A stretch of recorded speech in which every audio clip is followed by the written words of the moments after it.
My mom would be at all my sporting events. Let's say I was playing football, okay?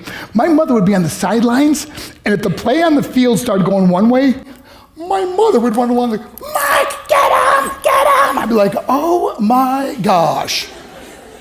I'd get in the huddle with the other guys, they go, Mark, is that your mother? I go, no, I never saw her before in my life. See, the greatest gift my mother ever gave me, she believed in me. I have overdosed on drugs on 3 occasions where I should have been dead. But I believe I was kept here for a reason. You show me your friends, I will show you your future. How do I know this? I hung out with losers, and I became the biggest loser of them all because I gave up everything I dreamt about as a little boy because of who I chose to surround myself with. My friends would drive me home at 2, 3, 4 in the morning. We'd be drunk and high, laughing in the car. We'd pull up in front of my house in New York. They go, Mark, the light's on. I go, oh man, my mother's up. See, my mom wouldn't go to bed until she knew her son was still alive. I'd walk in, she'd say, hi, Mark, how was your night? I go, it's good, Mom, I'm just gonna go to bed. She goes, can I talk to you for a minute? I go, Mom, I'm tired, I'm just gonna go to bed. She goes, Mark, I haven't seen you all day and all night. Can I please talk to you? I said, man, just leave me alone. You bug me. I'd slam my bedroom door on the one person who believed in me. I was on a worldwide tour and we were wrestling overseas in Japan. After my wrestling match, I went upstairs in my hotel room and I fell asleep. There was a knock at my door at 3 o'clock in the morning. I got out of bed and I looked through the safety window and I could see it was a Japanese promoter. So I opened the door and he said, Mark, you need to call home. There's been an emergency. I went and got on the hotel room phone. I called back to the United States and said, hey, what's going on?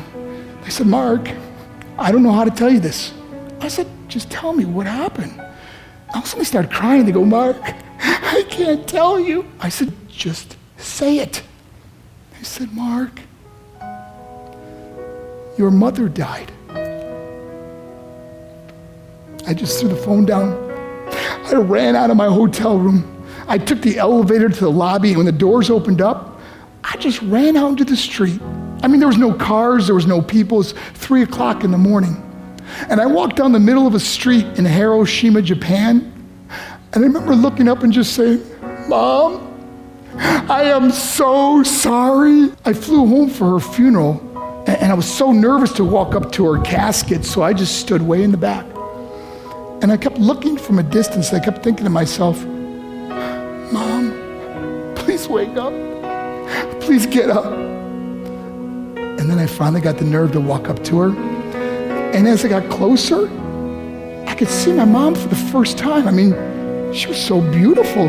She was dressed in white. I mean, she looked like an angel. And I just stood over and I said, Mom, you are my hero. Everything I am, everything I hope to be was because of you. You loved me so much, you gave me a life. You're the only one that ever believed in me. How did I repay her? By getting drunk, by getting high, by getting stupid, by hanging out with losers? For what? All she ever wanted to do was talk to me. I wish I could talk to you now, Mom. I wish you could see what I'm doing. Why couldn't I have been a better son? We are defined by our choices. But if you surround yourself with people involved in drugs and alcohol and pills, it's a dead end. I'm not here to preach to you. I'm here to tell you I lived that life. It leads to broken hearts, broken relationships, broken dreams, and death. For what? To get high? If you have a mother or a father, when you go home, tell them how much you love them. See, my whole life was about being rich and famous. I had to be a millionaire. I had to win the race. I had to win the race at the expense of my marriage, my family, my friends. For what? To be all alone in the world? I learned what is truly important, and that is how precious this gift of life is, and our families, and how quickly it can be taken away. See, I no longer live in time, I live in moments. See, it's not what's in your pocket that matters. It's what's in your heart that truly matters. Love Love is just a word until somebody comes along and gives it meaning. You're the meaning.